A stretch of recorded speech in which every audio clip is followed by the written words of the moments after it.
Čaute, dajte like, odber zvonek a dneska si budeme otvoriť Tiny Drink malinu. Vieme. Vidíte ho?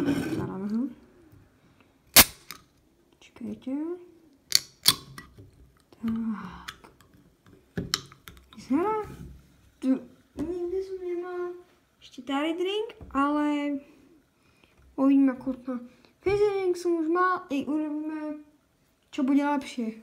Čakajte, sa napijem. Toto je sladké.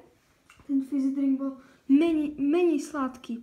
A tento Tiny Drink je lepší, by som povedal. Kto má rád sladké, tak radšej Tiny Drink, jak fizzy drink. Kto má málo rád sladké, že nechce také sladké až vodu, kupovať fizzy drink. Pro mňa je výborný. Kód neviem.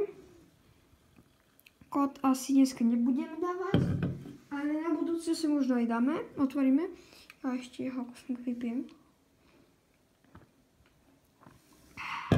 Výborný.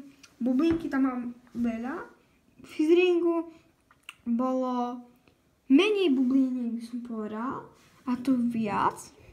Tu viac cukru, tam menej cukru. Keď tak máte rád sladké, Tiny Drink. Keď máte menej rád sladké, alebo sladké, dobre, tak proste si kúpite fizzy drink, chip, Pi-Apa, obchod vo Vranove, na Topľov, Pi-Apa, v obchode Pi-Apa si môžete kúpiť Tiny Drink, fizzy drink za euro 50, 25 doprava, ale oni to kupujú viac. Tak čaute.